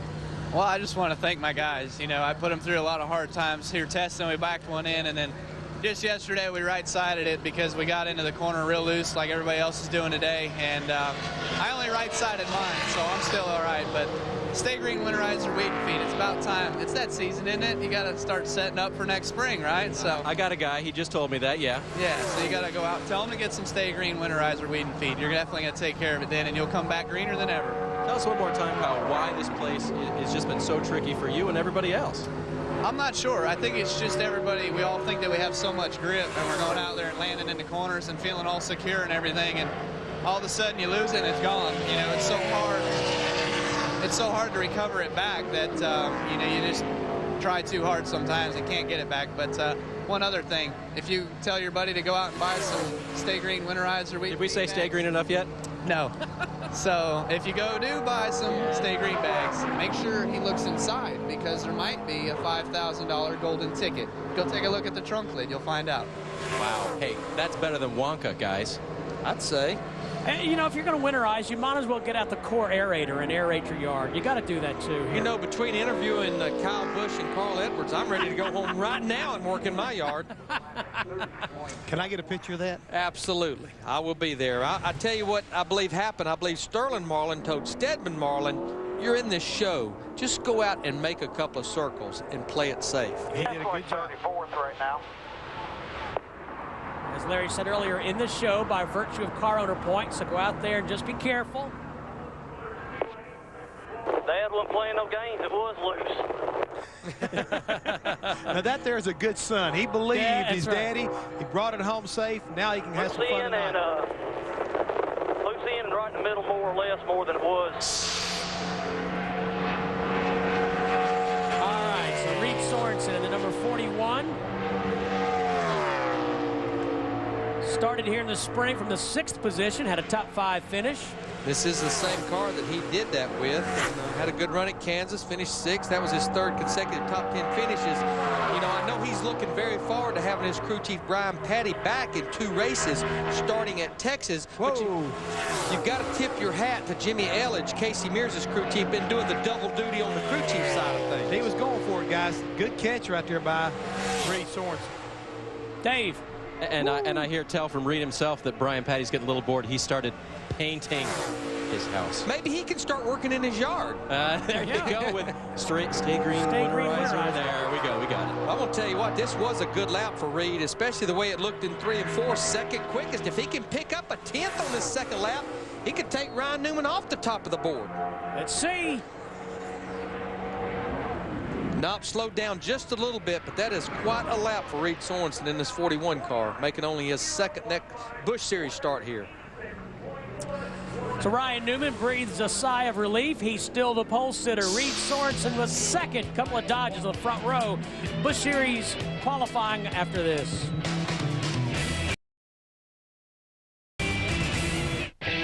Speed Channel's coverage of NASCAR Busch Series qualifying for the Lowe's Motor Speedway is brought to you by the National Hockey League. And turns 1 and 2 have been like ice here in qualifying. And we just saw it again. Trouble for Ashton Lewis Jr. See the track workers up on the wall in turn 2 for the 3rd time in this qualifying session. There you see the results. Ashton Lewis Jr., the 25 car. This definitely will make this team have to go to a backup car, I would say. Oh, yeah, for sure.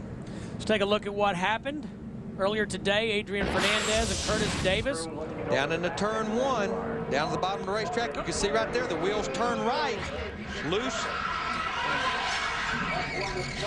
We need to get the backup car out, boys. We need to get the backup car out. Never had a chance, Charlie. Turn it off the wall. Bad loose.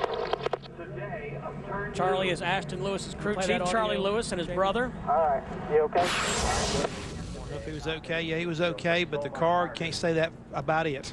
And Larry, you said he was bad loose, and you heard him say, I never had a chance, meaning it just went around on him. Well, you can see when he had the tires, our wheel already turned when he got down to the bottom of the corner. He was already feeling it but it was so far gone at that time, there was no saving it. And I'm sure it was much, much looser than it was yesterday when he was out there in practice. Let's go back to Bob Dillner. Reed Sorensen checking out his time on the speed charts. Close, but just not good enough. Yeah, I think we had a shot maybe if I hadn't stepped out there in 3 and 4. I didn't get all the way to the gas pedal. I mean, I was 7/8 still, but that took my breath away a little bit right there. It was good through 1 and 2 where I thought it was going to be loose over there and it ended up being loose over there. So it was a good run, starting up front. Even if a couple guys beat us, we'll be top 5. So real happy with that. Just hope the race car is good tonight like it was yesterday at the end of practice. Got a phone call there, and, you know, just tell me how wild that was, and because that's what you were talking over the phone. Yeah, Patty called me and asked me how it was, and he said he saw it get loose. I was like, well, that's how it was. And, you know, he thought we could have ran a little bit better if it hadn't done that.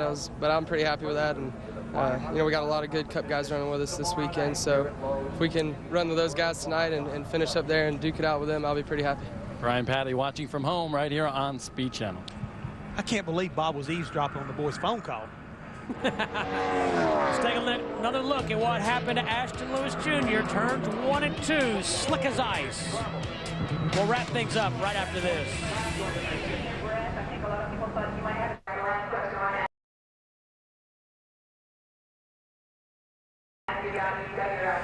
Let's take a look at what has happened to these 3 drivers at Lowe's Motor Speedway. Adrian Fernandez in the upper left, Curtis Davis in the upper right, Ashton Lewis Jr. moments ago on the bottom. All in the same place of the racetrack. And as you can see, the results are all the same. All the same. Now, Adrian Fernandez and Curtis Davis, that was fairly early in the qualifying session. It's just happened to Ashton Lewis Jr. in the 25 car here fairly late in the session. We need to point out that all these cars will have to go back through NASCAR inspection, be approved, meet all the templates and everything like that before they'll be allowed to race tonight. Regan Smith has had some tremendous qualifying efforts of late. He was 7th fastest in final practice for the NASCAR Busch Series teams. Had a great qualifying run last week at Kansas. This team finally, they were able to get them a couple new cars built. They were able to go do a little testing, and I think it's definitely starting to show up in their performance. And Larry, he looked pretty good through 1 and 2 right there, buddy. Looked real good. They're running Mike Egge engines, and Mike Egge has a real knack for maximizing power with the 390 carburetor that these cars have to run. These are the same engines as Nextel Cup cars, just a smaller carburetor. He got back to that throttle pretty good, guys. Let's see what he can do here. He's going to end up about 6th quickest on lap 1, 29.11. That's about as solid as we've seen a car look in 1 and 2, like you were mentioning, Jeff. Looks really good. And you got to realize now what's good in qualifying may not be that good in race tonight. So it'd be interesting to see what kind of compromises they made with this 58 car. I have not really seen this car bobble a whole lot on neither one of these 2 laps. Let's see if he can pick it up a little bit on lap 2. Picks it up to 3rd quickest for Regan Smith. 29.04, almost 186 miles per hour average. Nicely done. Ryan Newman still the only driver under 29 seconds. And guys, I want to add, as we watch the 48 car rolling out with Jimmie Johnson on board, this is what he needed to be told. That track is still good. After all the problems we've seen out there today, the 25 car wrecking right in front of Regan Smith, Jimmie Johnson need to know, hey, the track's still there. If you go get it, the car's there, we can sit on the pole. He was 3rd quickest in happy hour practice. Sat on the Busch pole at Darlington back earlier in the year, finished 3rd at Atlanta. And Larry, he got a good run through 3 and 4 coming back here to take the green. Let's see if it pays off. And Jeff, if your fast lap is going to be on lap 1, that's so important. You want to carry that speed off the corner to take the green flag and really carry a lot of speed off into 1 down the front stretch. He got through 1 and 2, a little bit on the high side, but he didn't look like he car bobbled any at all. So it looked like he got back to the throttle pretty good. Pick the throttle up good in 3 and 4. Car pretty solid. It's going to be a good lap for Jimmy. Not sure if it'll be a pole run, but it's going to be a good lap. 29.018 right now. That will be 3rd quickest. So he would have to pick up about a 10th on this 2nd lap if he wants to take Ryan Newman from the top. Is that doable? We saw Regan Smith do it. We also saw Reed Sorensen do it. So yes, it's very doable.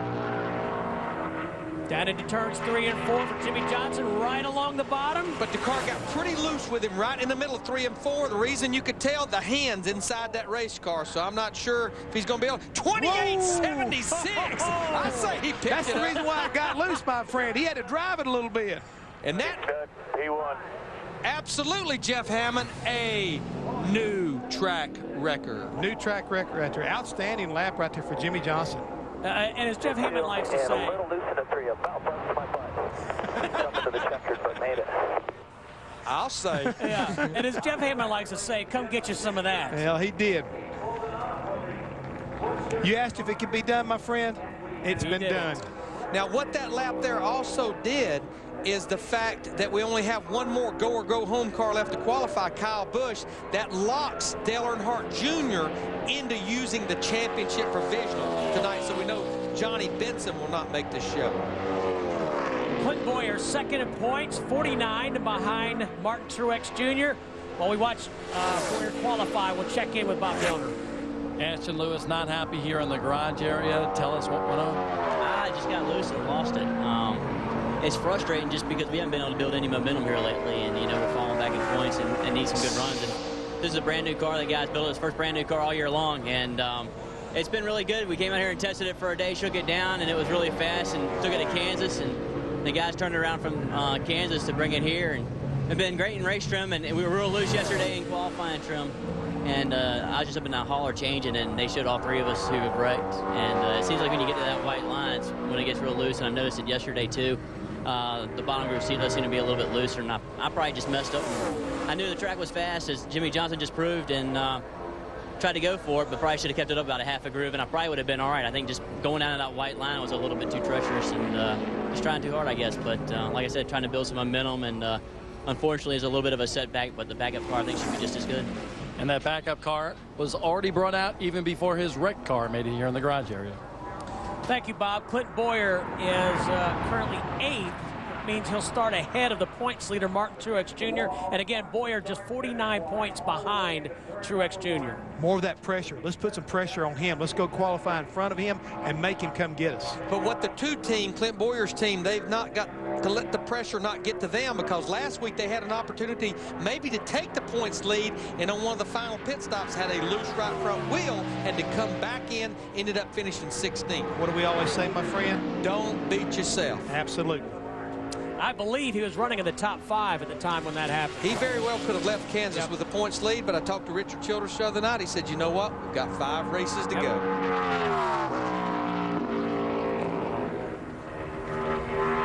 57 car of Kyle Busch.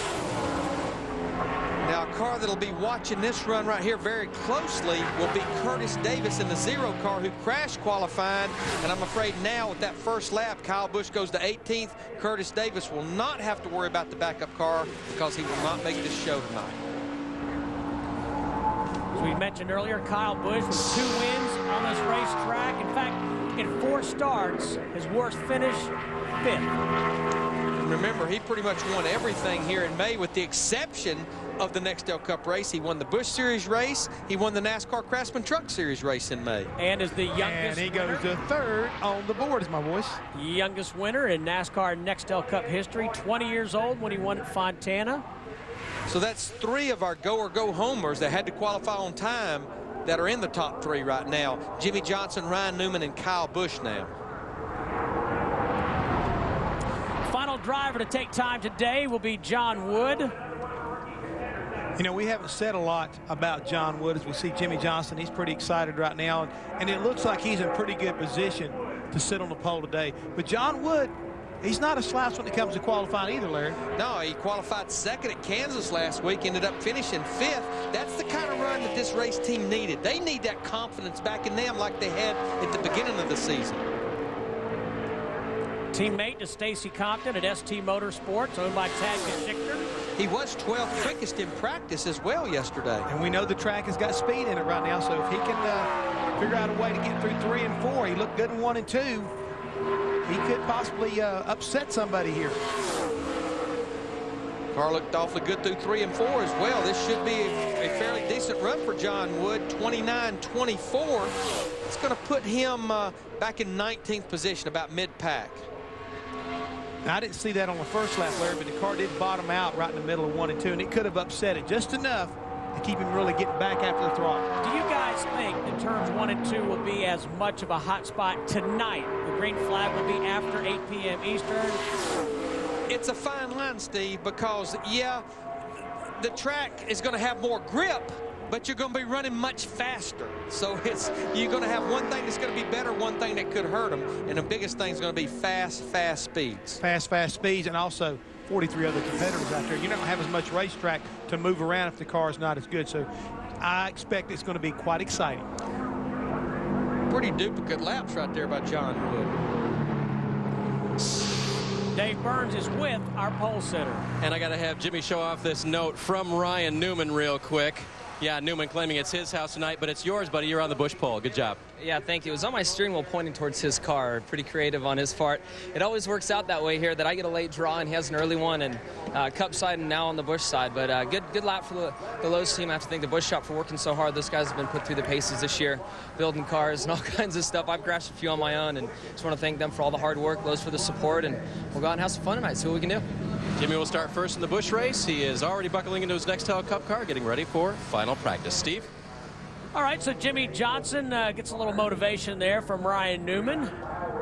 It's his second career Busch pole and his 81st Busch Series start. Let's take a look at our Verizon fastest lap laid down by Jimmy Johnson. And it came on lap 2 of his qualifying run. It didn't necessarily happen on lap 1, but it definitely came to fruition on lap 2. And like he said, Larry McReynolds right in the middle of 3 and 4. He had his hands full. He caught it. P1.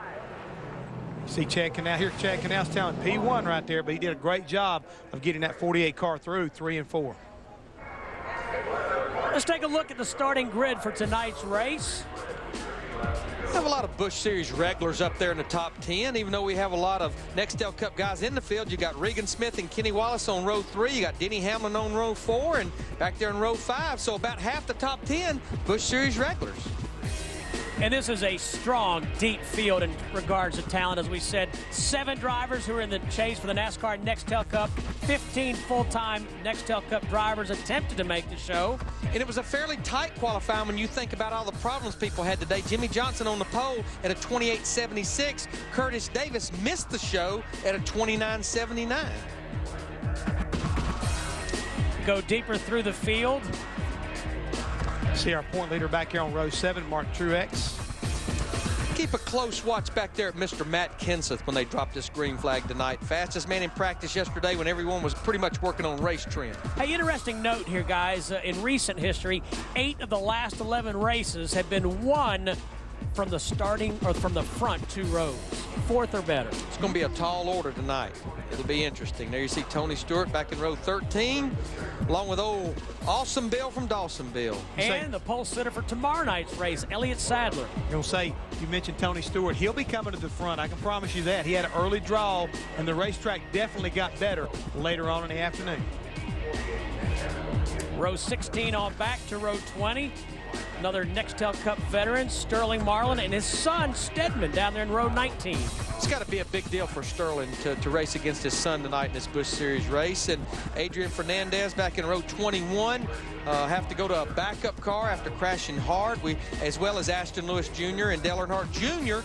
using the championship provisional. Shotgun on the field, but he's another one of those race cars I expect to be making his way back up through the pack.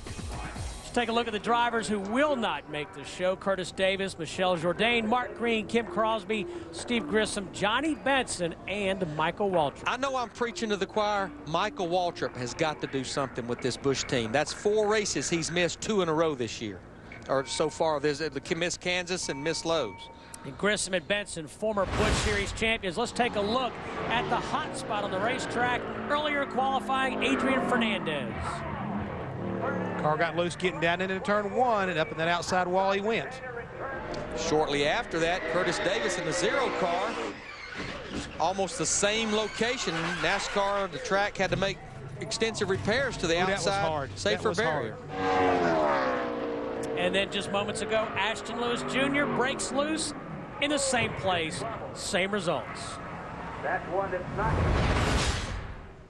John Wood was our last driver to qualify. He's with Bob Dillner. And Steve, John looked pretty good in the practice sessions, but in fact, we thought he was going to be a threat for the pole. What happened, John? We have a lot better race package, I think, than a qualifying package, and we learned that yesterday. We're really, really fast in race trim.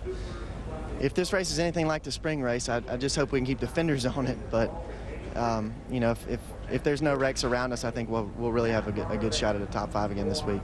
19th quick here in qualifying. All right, thanks a lot, Bob. So he's already focused on the task at hand, which is tonight's race. And I think he brings out a very valid point for a lot of these teams, and we talked about it during the whole broadcast. It's so difficult to figure out what you need as far as balance in your chassis and your aero package to get qualified as well as build a race. They did all the practicing during the daylight hours. They qualified during the daylight hours. But tonight, I say, under the lights is when they're going to race. Yeah, you pretty much have to put out this qualifying session out of your mind because it's a totally different animal tonight. Larry Mack, let's take a look at the point standings. Clint Boyer just 49 back of Martin Truex Jr. Those two drivers have had a tremendous battle, and it continues tonight. And I believe it will continue all the way through Homestead Miami Speedway here in about 5 weeks. Don't forget Nextel Cup practice. You'll see that at 6 p.m. Eastern, followed by Trackside at 7. Larry McReynolds, Jeff Hammond, and myself will be joined by Rusty Wallace, the captain. Roger Penske will be here, as well as Ray Evernham and Eric Crocker. I'm sure Mr. Penske will have a lot to say. Well, for the entire Speed team, thanks for being with us. I'm Steve Burns. Have a great Friday.